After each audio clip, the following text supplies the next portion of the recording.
Welcome back. Time to perform our brute force attacks. We're going to cover a couple of examples of brute force, whether with burpsuit or some other tool, but nonetheless the principle behind them is always the same.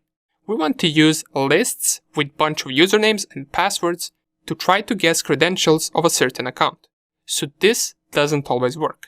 Matter of fact, it usually won't work unless the target has a common username or a weak password. The first example that we will cover is going to be with our burpsuit intruder. We already saw a couple of examples of using intruder, but right now we're going to take a look at a different approach to this attack. So first that we want to do is we want to navigate to this application that says OWASP Bricks. Click on that and it will lead us to this page. Under the Bricks tab, we will have a sub-tab that says Login Pages. Click on that, and here we will have multiple login pages that we can practice on. Now, for this example, we're going to go with login number 1, and then if you want, you can practice on the rest of the logins. The steps to performing this attack will be the same for each challenge right here. Okay, let's navigate to login 1, and we have a simple login form. If we type test and test, it will tell us wrong username or password. Okay, let's intercept this request right here inside of our burpsuit, and let's send it straight to the intruder. Here we can turn off the intercept right afterwards, and let's navigate to our positions tab inside of our HTTP request. So down here we have our username and password field. Now before, when we used intruder, we used this attack type sniper and we only targeted one field. Right now we're going to target two fields at a time, the username field and the password field.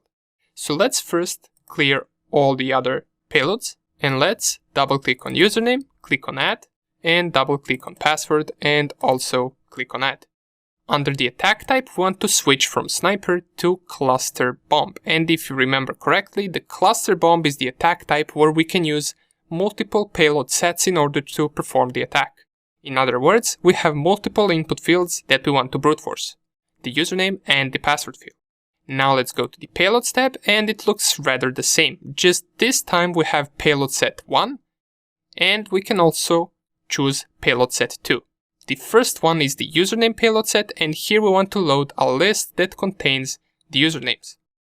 Now, in a real life scenario, you would use a list much bigger than we use in our examples, because for this attack we're going to use the HTTP default users again, which is in our word list directory inside the Metasploit directory.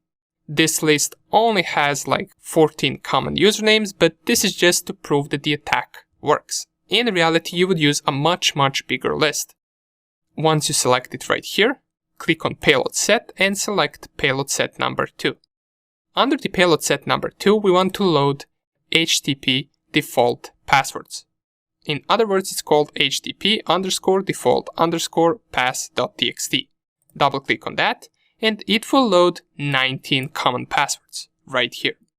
If we just do this and we start the attack, as it says right here, it will have a number of 266 combinations. So this will take a minute or two to finish, but as soon as we start, we notice something strange. Every single request or every single response almost has a different length. So how are we going to determine which username and which password is correct? We need some other approach. So let's close this for just a second. We're going to stop this attack. And let's go back to our page. Once we typed in the incorrect username and password, we got this message right here. So maybe we can use something like this to determine which username is incorrect and which password is incorrect. Let's go back to burpsuit, and if we navigate to options tab right here, we're going to see this option that says grep equals match.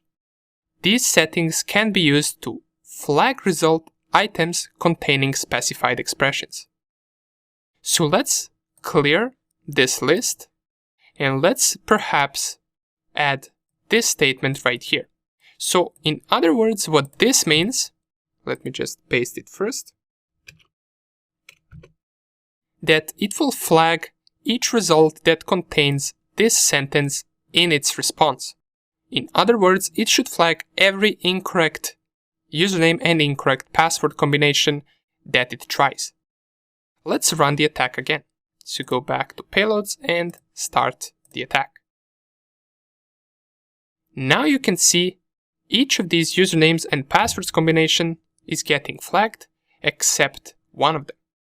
We got this admin and admin combination that didn't get flagged, which means that the sentence of wrong username or password isn't contained in its response. This most likely means that this is a correct username and correct password combination. As we can see, the rest of them are all flagged. And it's still going with this attack, but we can stop it since we already found the correct username and password. In reality, this attack would take much longer with much more combinations of usernames and passwords, and even at the end you might not be able to find any correct combination.